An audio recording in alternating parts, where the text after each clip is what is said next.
कराली बाबू का मकान यही है? जी। मेरा नाम ब्योमकेश है, इंस्पेक्टर साहब से मिलना।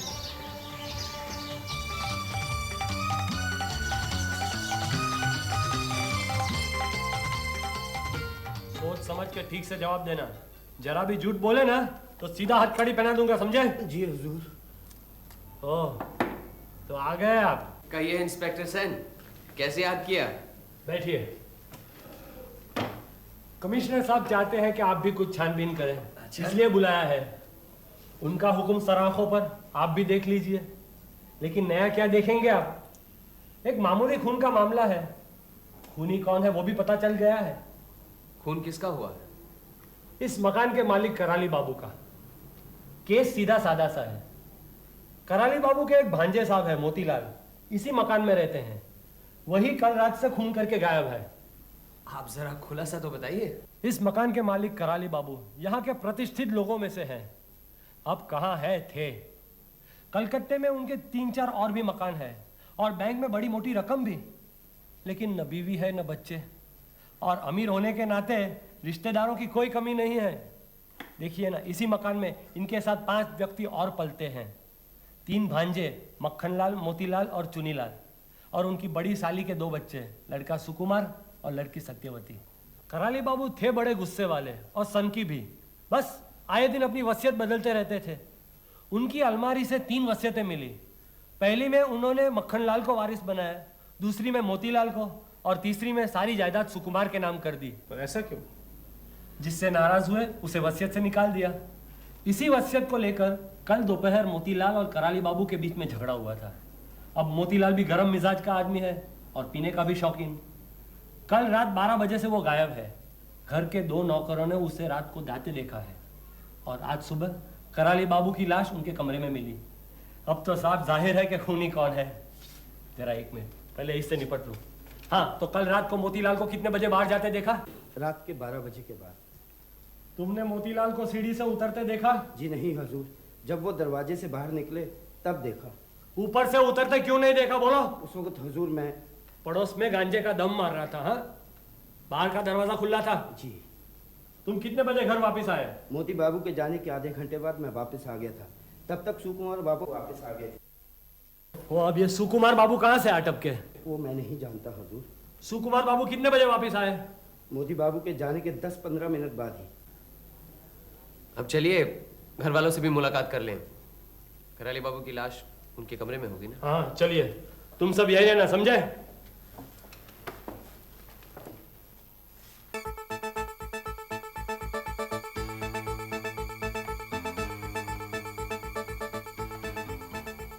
ये कमरा किसका है? मोतीलाल का है, जिसने खून किया है। इसके ठीक ऊपर वाला कमरा कराली बाबू का है। आइए।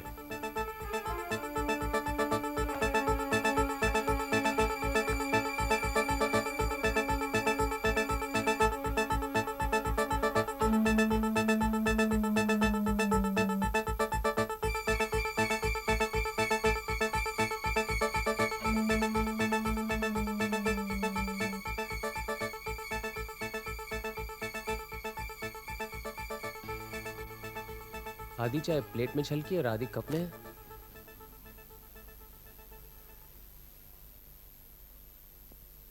लाश जैसी थी वैसी है, हिलाई तो नहीं? नहीं, सिर्फ चादर से ढक दी है और गर्दन से सुई निकाल ली है। सुई? सुई। मौत कैसे हुई किसी को पता ही नहीं। मैंने मालूम किया है। गर्दन के पीछे जहाँ मेडुला और फर्स्ट वर्टिब्रा मिलता है, वहाँ सुई घुसा घुसा के उनकी हत्या की गई है। ताजुब की बात है, जहाँ मेडुला और फर्स्ट सर्विकल वर्टिब्रा के मिलने की जगह है वो तो बहुत नाजुक है। इसका मतलब है कि खूनी को यह मालूम था।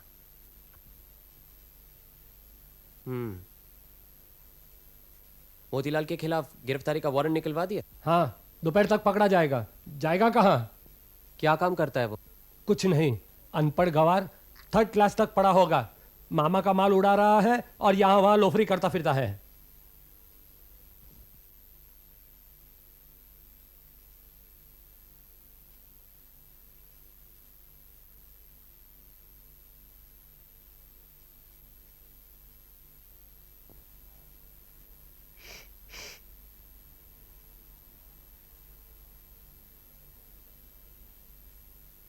इनकी गर्दन पे तो 3 बार सुई घुसाने के निशान हैं। हाँ है, तो क्या हुआ? वो क्या है कि वो मेड्यूला और रीढ़ की हड्डी की मिलने की जगह न मिलने के कारण से कई बार सुई घुसाई होगी हत्या के लिए। आपने इनके नाक पे गौर किया? नाक पे? हाँ, नाक। काले स्पॉट्स नजर आ रहे हैं। हाँ, शायद उनको जुकाम हुआ होगा। वो कई बार नाक साफ करने के कारण से ऐसे स्पॉट्स लग जाते हैं नाक पे। आपको दाल में कुछ काला लगता है? दाल में नहीं, नाक पे। चलिए।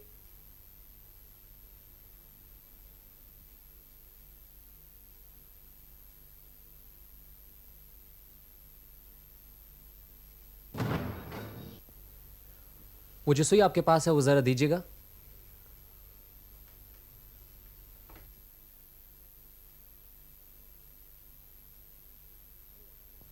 कमाल है। क्या हुआ? इसके साथ तो काले रेशम का धागा लगा हुआ है। इसमें कमाल की क्या बात है? सुई में धागा नहीं होगा तो मोटी रस्सी होगी। अब आप जल्दी कीजिए, मुझे थाने जाना है। सबसे बड़ा भांजा मोतीलाल है, उसके बाद मक्खनलाल जो नीचे रहता है, और उसके बाद चुनीलाल जो यहाँ ऊपर है। आइए उसे मिल लीजिए पहले। चुनीलाल, आप उनसे बातें करिए। वो एक सीधा साधा आदमी है, लंगड़ा, कहीं आता है न जाता है। तब तक मैं नीचे काम खत्म करके आता हूं।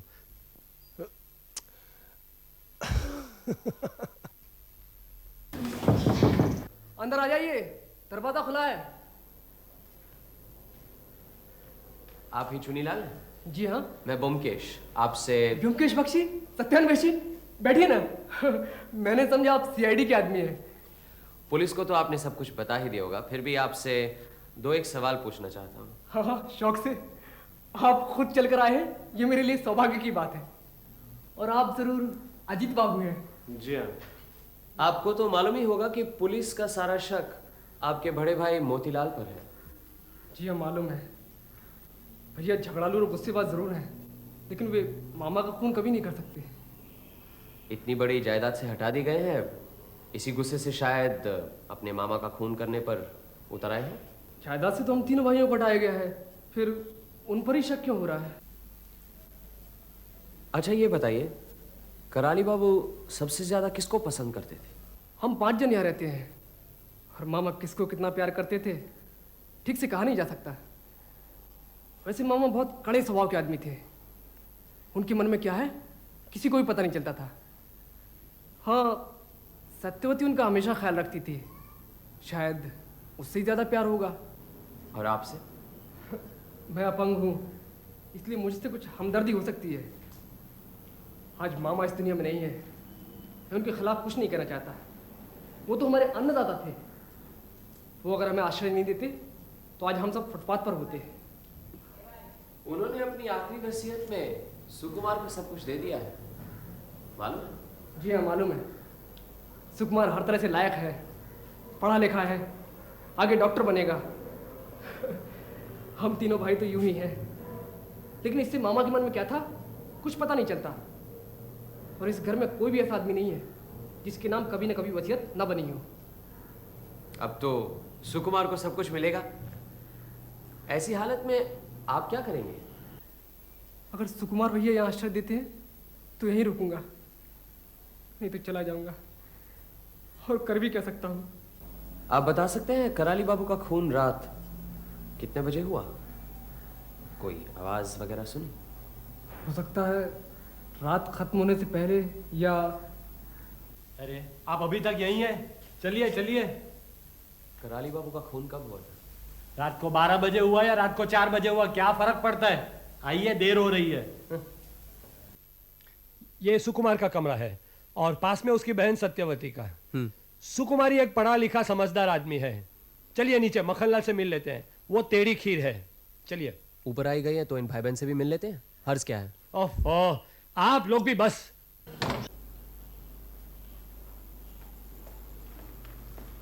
सुकुमार, व्योमकेश बाबू तुमसे मिलना चाहते हैं। नमस्ते। नमस्ते। वो जो भी सवाल करे ठीक सोच समझ के जवाब देना, समझे?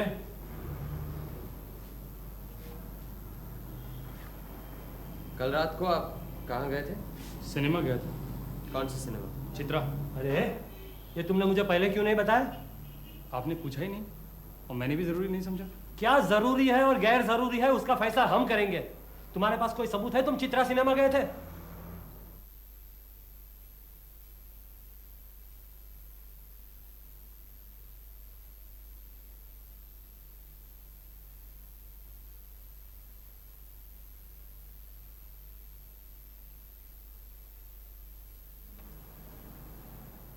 आपकी आखिरी मुलाकात कराली बाबू से कब हुई थी? शाम को 5 बजे। आप उनके कमरे में गए थे? जी। क्यों? मौसा जी की वसीयत के बारे में बात करना चाहता था। पहले उन्होंने सारी वसीयत मोतीलाल भैया के नाम लिख दी और बाद में उन्हें हटाकर सारी संपत्ति मेरे नाम कर दी। इस वजह से दोपहर को काफ़ी झगड़ा हुआ दोनों के बीच। मैंने उनसे कहा भी कि मुझे उनकी सारी दौलत नहीं चाहिए, वो उसको सब लोगों में बराबर बांट दें। फिर? उन्होंने मुझे कमरे से निकाल दिया। वहाँ से आप कहाँ गए? सिनेमा? नहीं, पहले चुन्नीलाल के पास गया। बातचीत करते करते देर हो गई, कुछ अच्छा नहीं लग रहा था, सोचा सिनेमा चला जाऊं। सुना आपने? व्योमकेश बाबू, आप कहना क्या चाहते हैं? क्या सुकुमार खूनी है और मोतीलाल को मैंने गलती से गिरफ्तार किया है? अरे नहीं नहीं, ये आप क्या कह रहे हैं? आप ऐसी गलती क्यों करने लगे? चलिए अब इनकी छोटी बहन से मिलाते हैं।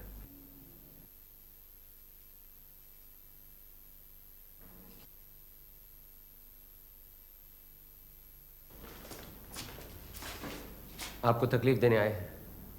पुलिस की थोड़ी बहुत ज्यादती का आप बुरा मत मानिएगा। पुलिस को बदनाम करने की कोई जरूरत नहीं है, आप पुलिस नहीं है। ज्यादा नहीं, दो एक सवाल है। आइए बैठिए। आप क्या जानना चाहते हैं पूछिए, मैं यही से जवाब दूंगी।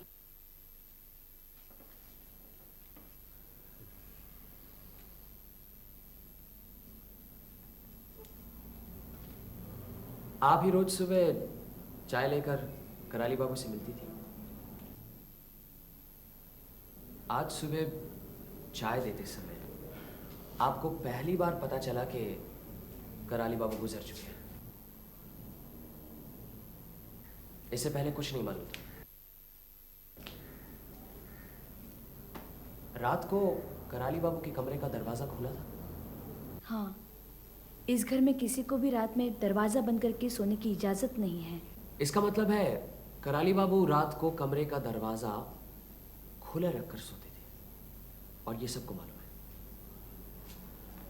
अब ये कैसा सवाल है? अगर क्रॉस एग्जामिन करना है तो ठीक से करिए ना, मुझे और बहुत काम है।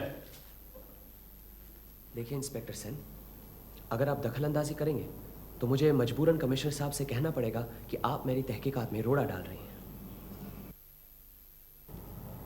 ठीक है, तो मैं जाता हूं।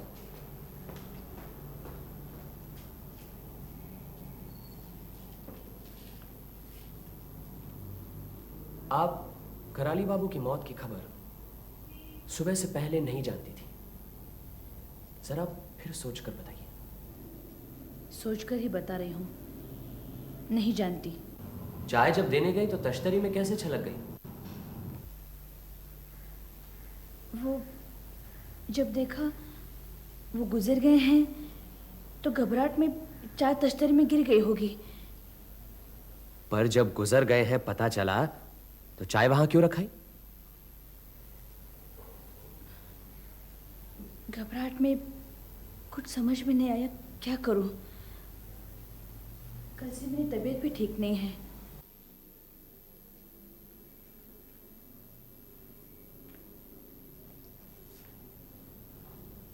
साफ साफ सब कुछ कह डालने से हमें बहुत मदद मिलेगी।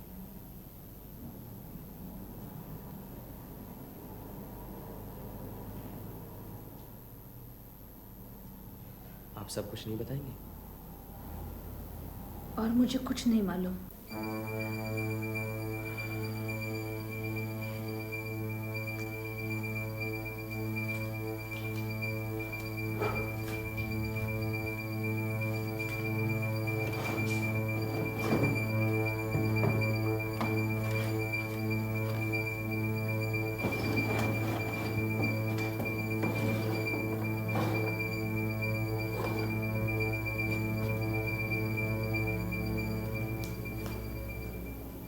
ये एम्ब्रॉयडरी आप बना रही हैं? जी।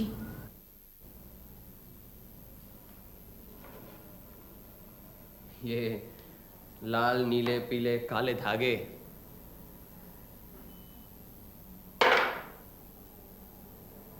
सुई कहाँ है? सुई? हाँ सुई। सुई से तो सिलाई करती हैं। वो सुई कहाँ है?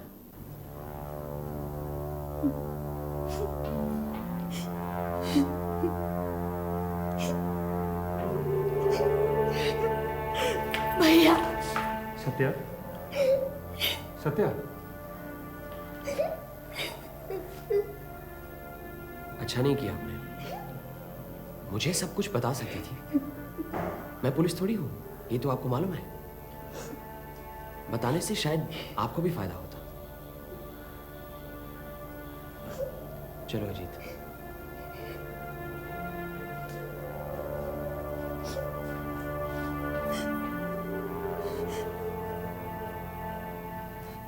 चुन्नी, मोती भाई को गिरफ्तार करके ले आए हैं। आपकी माँ का नाम है? नहीं, मुझे कुछ नहीं मालूम। छोड़ दो मुझे। मैंने मामा को कोई खून नहीं किया। भगवान की सौगंध। मैं रात भर अनारो के कमरे में शराब पी रहा था। अनारो गवाह है। हेलो। ये रहे मोतीलाल, इन्हीं के नाम वारंट था। अगर आपको कुछ पूछना है तो पूछ लीजिए। कहाँ गिरफ्तार किए हैं? हाट काटा गली के एक अड्डे में। छोड़ो। चुप। अजीब आदमी है आप लोग। मैं तो अनारो के कमरे में रात भर सो रहा था। मालूम, लेकिन सुबह तो वापस आ जाते हैं। आज क्यों नहीं आए? रात भर मैंने इतनी पी रखी थी, पूरी एक बोतल पी रखी थी, फिर सुबह कैसे आता? नींद ही नहीं खुली। ले जाओ इसे, डाल दो लॉकअप में। आप लोग मुझे पकड़ने बहुत बड़ी गलती कर रहे हैं। मैं आपके खिलाफ कार्रवाई करूंगा। मुझे कानून मालूम है। छोड़ दो मुझे। अच्छा, लाश लेकर क्या पता चला? पहली बात कि कराली बाबू की हत्या क्लोरोफॉर्म देने के बाद की गई थी। उनके नाक के पास जो काले काले दाग थे वो क्लोरोफॉर्म की वजह से होते हैं। और दूसरी बात कि उनकी गर्दन पर 3 बार सुई घुसाई गई थी। 3 बार क्यों? इसीलिए कि पहली और दूसरी बार जहां सुई घातक होती है एग्जैक्ट उसी जगह पर नहीं लगी। लेकिन सबसे अहम बात यह है कि सुई घुसाकर वहीं छोड़ दी गई। अभी वो उसे ले जा सकता था जिससे कि कोई सबूत ही ना मिले। हो सकता है घबराहट और जल्दबाजी की वजह से वहीं छोड़ गया हो। सुकुमार के टेबल पर एक किताब, ग्रेज एनाटॉमी। उस किताब में सिर्फ एक पेज पर कुछ लाइनों के नीचे लाल पेंसिल से निशान लगाए गए थे। वो निशान क्या थे?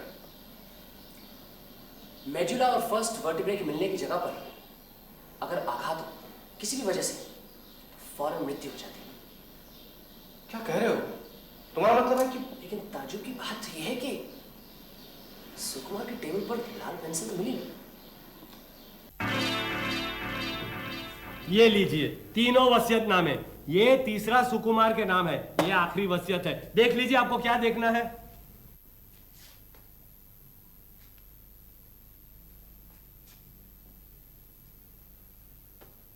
देखा?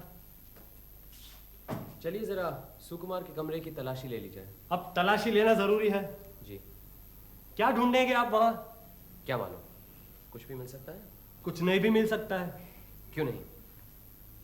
योमकेश बाबू, आपको मोतीलाल से कोई हमदर्दी है क्या? आइए। आपको जो भी तलाशी लेनी है ले लीजिए, मैं यहां बैठता हूं।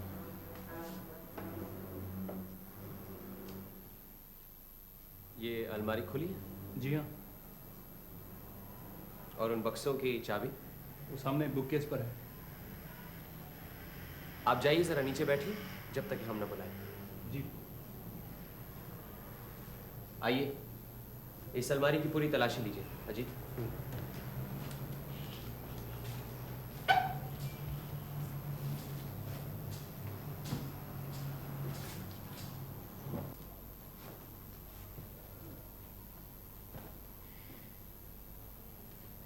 ये देखिए, क्लोरोफॉर्म की शीशी। आपको शायद नहीं मालूम कि कराली बाबू को पहले क्लोरोफॉर्म देकर बेहोश किया गया था। क्लोरोफॉर्म इसलिए दिया गया था ताकि वो सुई चुभाते वक्त चीखे नहीं। अब ये बक्से देखने हैं, इन्हें पहले अलग अलग कीजिए।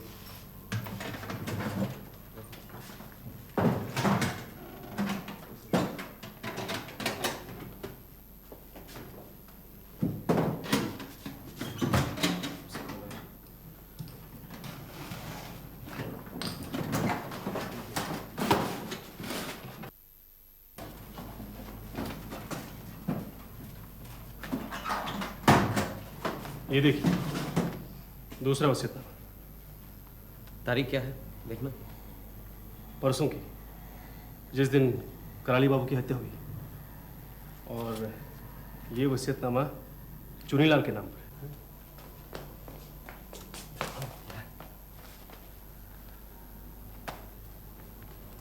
कराली बाबू की जिस तरह हत्या हुई है उससे साफ पता चलता है कि जिसने भी ये काम किया है वो डॉक्टरी की विद्या से वाकिफ है, और सुकुमार तो डॉक्टरी पढ़ रहा है। मैं थाने जाता हूँ। मोतीलाल को जल्दी ही छुड़वाना है। आप जो चाहे तलाशी लीजिए। योमकेश बाबू जो कहे उसकी तामील करना। सुकुमार को गिरफ्तार करना है ना। इसे संभालिए। धन्यवाद। अजीत, तुम यही रहना, मैं जरा सत्यवती से मिलकर आता हूँ।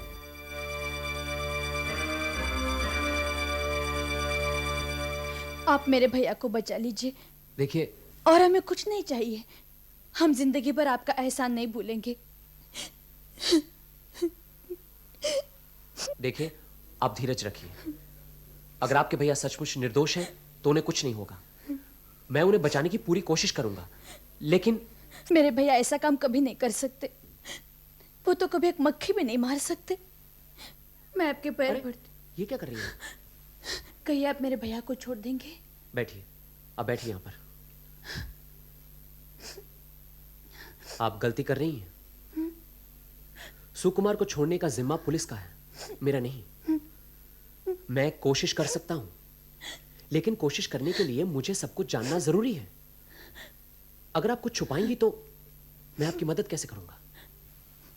मैंने तो कुछ भी नहीं छुपाया। छुपाया है। आपको उसी रात कराली बाबू की हत्या के बारे में सब कुछ पता चल गया था, लेकिन आपने बताया नहीं।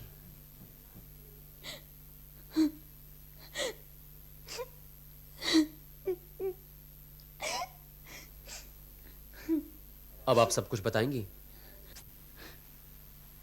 मैं सब कुछ बता दूं तो सारा दोष भैया पर पड़ेगा। देखिए, अगर आपके भैया बेकसूर हैं तो सच बात कहने से उनका कोई नुकसान नहीं होगा। आप बिना झिझक साफ साफ बताइए, कुछ छुपाइएगा नहीं। मौसा जी ने वसीयत बदलकर सारी जायदाद भैया के नाम कर दी थी। ये पता लगते ही उस दिन दोपहर को मोतीलाल भैया के साथ मौसा जी की काफी झड़प हो गई। कॉलेज से वापस आकर जब भैया को पता चला तो वो भी मौसा जी से मिले और कहा उन्हें कुछ भी नहीं चाहिए। मौसा जी की मर्जी के खिलाफ कोई भी आवाज उठाए तो वो आग बबूला हो जाते हैं। गुस्से में आकर उन्होंने भैया को कमरे से निकाल दिया। कहा तुम्हें एक पैसा भी नहीं दूंगा। भैया चुपचाप चले आए और चुन्नीलाल के कमरे में चले गए। चुन्नीलाल स्कूल कॉलेज नहीं गए तो क्या हुआ? पढ़ाई लिखाई में उन्हें काफी दिलचस्पी है। उनके कमरे में अलमारी भरी किताबें हैं। भैया से इसलिए उनकी अच्छी बनती है। मौसा जी का ये व्यवहार उन्हें कुछ अच्छा नहीं लग रहा था। रात को करीबन 8 बजे वो मेरे कमरे में आए। सत्या, मैं सिनेमा देखने जा रहा हूँ। आते आते 12 बज जाएंगे। बाहर का दरवाज़ा खुला रखना। तब तक दरवाजा खुला ही रहता है। नौकर चाकर पड़ोस में अपने लोगों के साथ आधी रात तक गपशप करते रहते हैं। अच्छा, अब खाना तो दे दो। हाँ। रात के खाने के बाद करीबन 10:30 बजे मैं सो गई। नींद में ही थी। यकायक मेरी आंखें खुल गईं। ऐसा लगा भैया के कमरे में कोई भारी बक्सा उठाकर रख रहा है। मैंने सोचा भैया वापस आ गए। फिर सोने की कोशिश की, लेकिन नींद नहीं आई। ऐसा लगा कोई दबे पांव गैलरी से जा रहा है। सोचा भैया तो सो गए, फिर कौन इस तरह दबे पांव गैलरी से जा रहा है?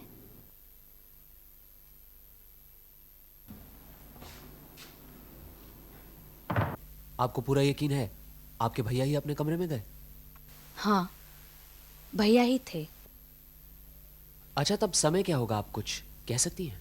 जरूर। शहर के चारों तरफ तब 12 के घंटे बज रहे थे।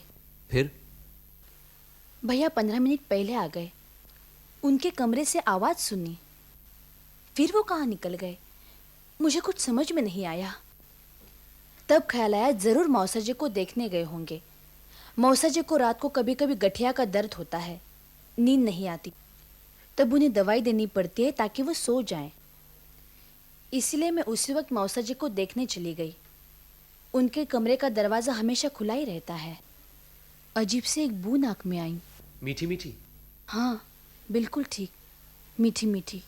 हाँ, क्लोरोफॉर्म।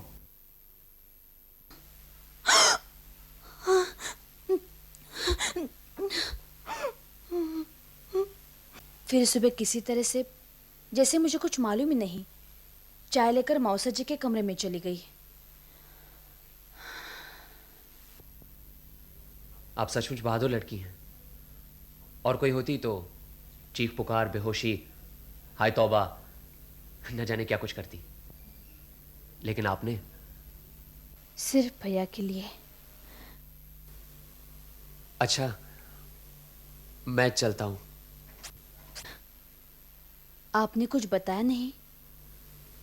बताने लायक अभी कुछ नहीं है। इतना जरूर कहूंगा कि अगर आप ये सब पहले बता देती तो बहुत अच्छा था। मैंने जो बताया उसे भैया को तो कुछ नहीं होगा ना? ब्योमकेश बाबू, भैया के अलावा इस दुनिया में मेरा कोई नहीं है। आप चुप हो जाइए। ऐसे घबराएंगे तो कैसे काम चलेगा? मैं जाता हूं। जो कुछ होगा अच्छा ही होगा।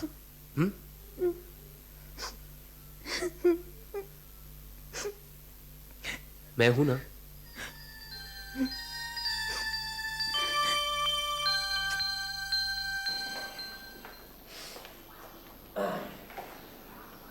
पता नहीं क्यों, लेकिन मुझे लगता है खून सुकुमार ने नहीं किया।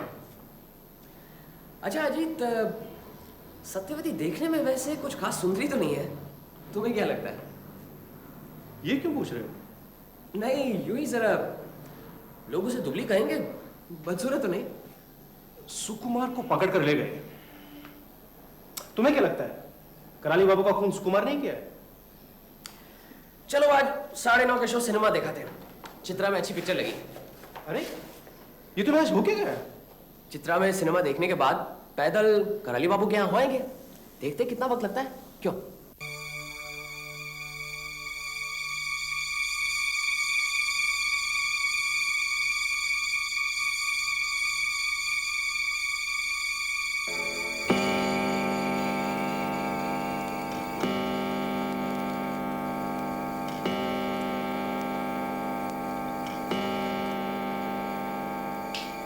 काम बन गया है। चलो टैक्सी पकड़कर घर चलते हैं। सुबह आना है, कल सब कुछ बता दूंगा। चलो। लेकिन ये सब चलो ना। आइए ब्योमकेश बाबू, कल तो आप गायब ही हो गए। आपने मोतीलाल को छोड़ दिया और सुकुमार को गिरफ्तार कर लिया। वो क्या बात हुई? अब आप कहेंगे कि सुकुमार भी निर्दोष है? आप तो हर चीज सोच समझ कर करते हैं ना। हाँ, मुझे तो सुकुमार पर पहले से ही शक था। आखिर में वो डॉक्टर ही पढ़ रहा है ना, इंसान के शरीर के हर हिस्से को अच्छी तरह जानता है। और फिर ये नई वसीयत जो चुनीलाल के नाम मिली, यही तो असली सबूत है। वसीयत तो आपने दिखाई नहीं, कल आप उसे लेकर चलते बने। लीजिए देखिए।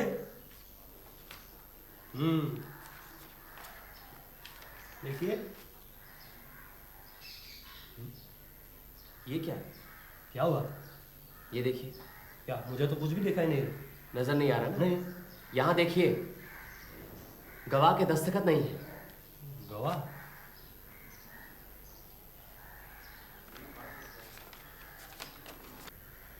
खैर, इस माखनलाल को पकड़े रखिए, छोड़ेगा नहीं। और फौरन एक मैजिस्ट्रेट के यहाँ से अरेस्ट वारंट निकलवा दीजिए।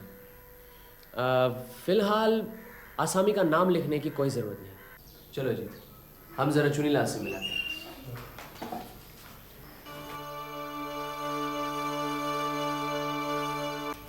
आपको जानकर खुशी होगी, कराली बाबू के खूनी का पता चल गया है। जी मालूम है, सुकुमार भैया को गिरफ्तार कर लिया है, लेकिन यकीन नहीं होता है। उनके कमरे से एक और वसीयत भी बरामद हुई, वो आपके नाम। जी वो भी मालूम है। तब से मन खट्टा हो गया है कि रुपयों की वजह से मामा बेमौत मारे गए हैं। वे सारी संपत्ति मेरे नाम लिख गए हैं, लेकिन फिर भी यकीन मानिए मुझे रत्ती भर भी खुशी नहीं हुई है। फिजियोलॉजी ये सुकुमार की किताब है? जी, सुकुमार भैया कभी कभी मुझे अपनी डॉक्टरी की किताब पढ़ने देते थे। अब देखिए ना, सुकुमार को ही मैं अपना सबसे नजदीक का साथी समझता था, अपने भाइयों से भी ज्यादा। लेकिन मैं देखता हूँ कि आपको तरह तरह की किताबों में दिलचस्पी है, जरूरी जगहों पर बकायदा निशान लगाए हुए हैं। जी हाँ, पढ़ाई के अलावा मेरे लिए और कुछ है ही क्या। बस कोई साथी नहीं है। सुकुमार भैया भी रोज शाम को आते थे और गपशप करते, उन्हीं से मैं पढ़ाई लिखाई और सुख दुख की बातें करता था। अच्छा, तो क्या सचमुच सुकुमार भैया ने हत्या की है? कातिल के खिलाफ जो सबूत मिले हैं उनमें शक की कोई गुंजाइश नहीं है। आपको सब समझाता हूं, बैठे। देखिए, हत्या दो तरह की होती है। एक हत्या होती है गुस्से में, जिसे हम कहते हैं क्राइम ऑफ पैशन, और एक हत्या होती है ठंडे दिमाग से। जो गर्मी खाकर हत्या करते हैं उन्हें पकड़ना बहुत आसान है, अक्सर वो खुद ही पकड़ में आ जाते हैं। लेकिन जो सोच समझकर अपने आप को शक और सबूतों के दायरे से बचाकर हत्या करते हैं, उन्हें पकड़ना बहुत मुश्किल होता है। तब शक कई लोगों पर पड़ता है। ऐसी सूरत में हत्या करने के तरीके से ज्यादा हम हत्यारे को समझने की कोशिश करते हैं। कराली बाबू के खून से पता चलता है कि खूनी बहुत ही चालाक, लेकिन साथ साथ में बेवकूफ भी है। उसने बड़ी समझदारी से हत्या की, लेकिन बेवकूफी के साथ सबूत घर में छोड़ दिए। अब आप ही बताइए, सत्यवती की सुई से हत्या करने की क्या जरूरत थी? क्या बाजार में सुई नहीं मिलती? फिर वसीयत को छुपा कर रखने की क्या जरूरत थी? अगर वो फाड़ देते तो उससे काम खत्म हो जाता। इससे क्या पता चलता? क्या पता चलता है? इससे यह पता चलता है कि समझदार आदमी भी कई बार गलती कर बैठता है, और इस मामले में हत्यारा भी छोटी छोटी गलतियां कर बैठा, जिससे वो पकड़ा गया। कैसी गलतियां? बताता हूं, जरा अपनी डायरी तो देना। मैं इस मकान का नक्शा बनाता हूं। आपके पास पेंसिल होगी कोई? जरा दीजिए।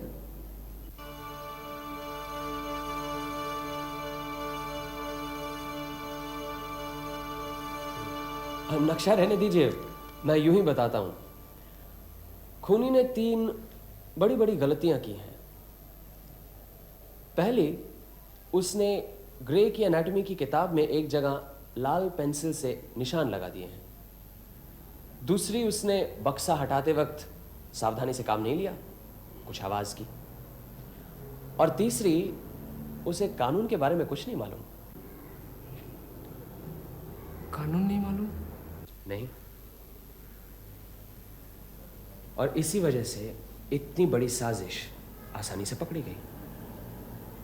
आप क्या कह रहे हैं? मैं कुछ समझ नहीं पा रहा हूं। सुकुमार के कमरे में जो वसीयत मिली है वो कानून की नजरों में अहमियत नहीं रखती। उसमें गवाहों के दस्तखत नहीं है।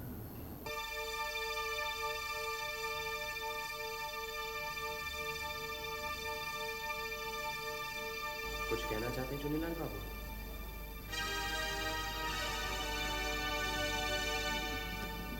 मेरी कुछ तबीयत ठीक नहीं है ब्योमकेश बाबू, मुझे थोड़ा सा वक्त चाहिए। ठीक है, आधे घंटे का वक्त देता हूं, तैयार हो जाइए।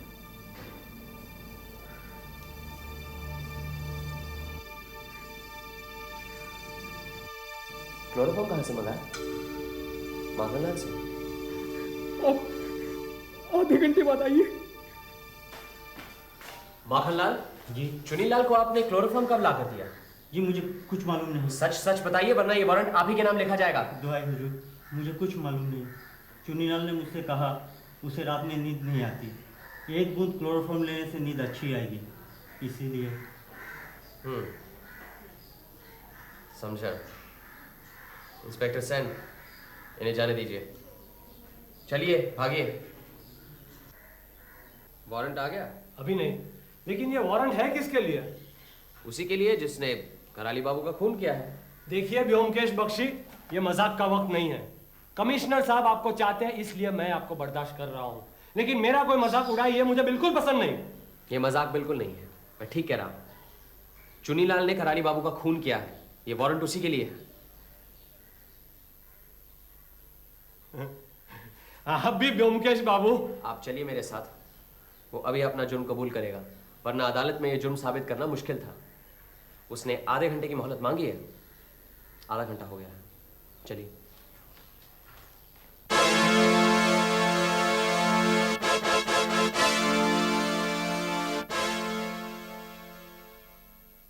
आ गया, लेकिन इसके सिवा चारा भी क्या था?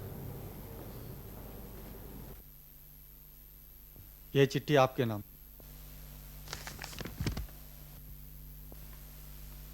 ओमकेश बाबू, चलता हूं।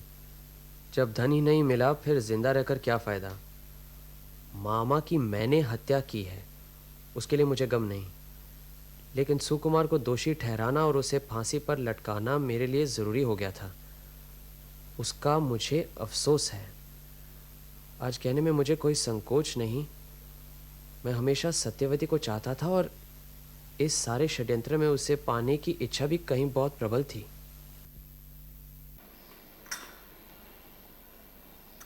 किस तरह से चुनीलाल ने कराली बाबू का खून किया, जरा खुलासा बताओ तो।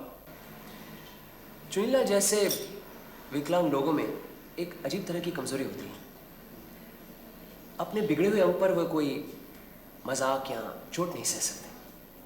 अब कराली बाबू मुफट आदमी थे, सो आए दिन चुनीलाल के लंगड़ेपन पर चोट करते रहते थे। इसीलिए चुनीलाल ने एक ठान ली थी बहुत दिनों से कि वो बुढ़े का सफाया करना है। उस रात 8 और 9 के बीच जब सत्यवती रसोई में थी, उसके कमरे में गया और वहां से सुई और थिम्बल चुरा लाया। उस रात करीब 11:30 बजे मोतीलाल घर से निकले, जिसे चुनीलाल ने अपने कमरे से देखा।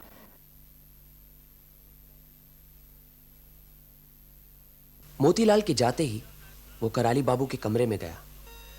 जाकर देखा कराली बाबू सो रहे थे। यही मौका था। क्लोरोफॉर्म पहले से ही मंगवा लिया था। क्लोरोफॉर्म सुंघाकर कराली बाबू को बेहोश कर दिया।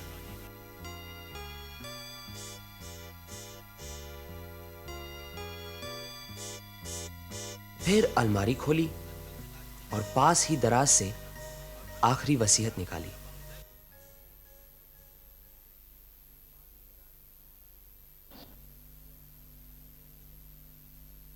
पढ़कर खुश हुआ। वसीयत उसी के नाम थी।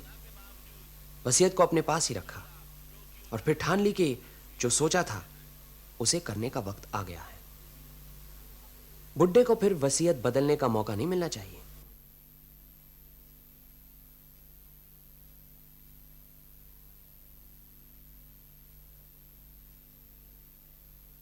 उसने कराली बाबू को एक तरफ पलटकर उनकी गर्दन पे सुई से वार किया। एक बार सुई चुभाने से काम नहीं बना, इसलिए 3 बार वार किया। सुकुमार जैसे डॉक्टरी पढ़े हुए लोग शायद ये काम एक ही बार कर लेते। काम हो जाने के बाद सीधा सुकुमार के कमरे में गया। चुनीलाल ने पहले से ही सोच लिया था कि अपने ऊपर कोई शक न हो, इसलिए किसी दूसरे पर शक होना जरूरी है। वहां उसने सुकुमार की अलमारी में क्लोरोफॉर्म की शीशी छुपा दी और बक्से की चाबी लेकर एक बक्सा खोलकर उसके अंदर वसीयत छुपा दी।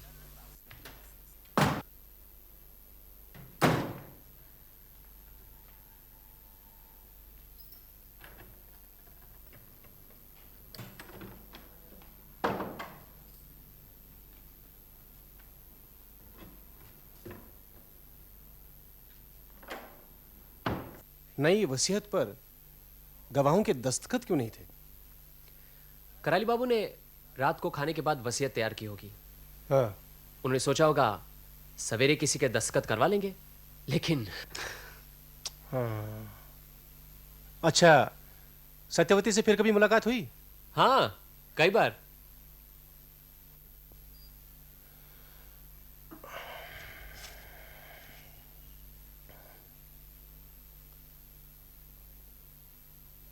अरे वाह, आज तो बहुत सज धज कर। सेंट भी लगाया? सत्य की खोज करना क्या कुछ मामूली काम है? बहुत कुछ करना पड़ता है। सत्य की खोज तो तुम कई दिनों से कर रहे हो, लेकिन कभी इतना बन-ठन कर नहीं निकले। सत्य की खोज तो हाल ही में शुरू की है। मतलब? सत्य मतलब सत्यवती? ब्योमकेश, 4 बजे मिलना है विक्टोरिया मेमोरियल के पास। मैं चलता हूँ।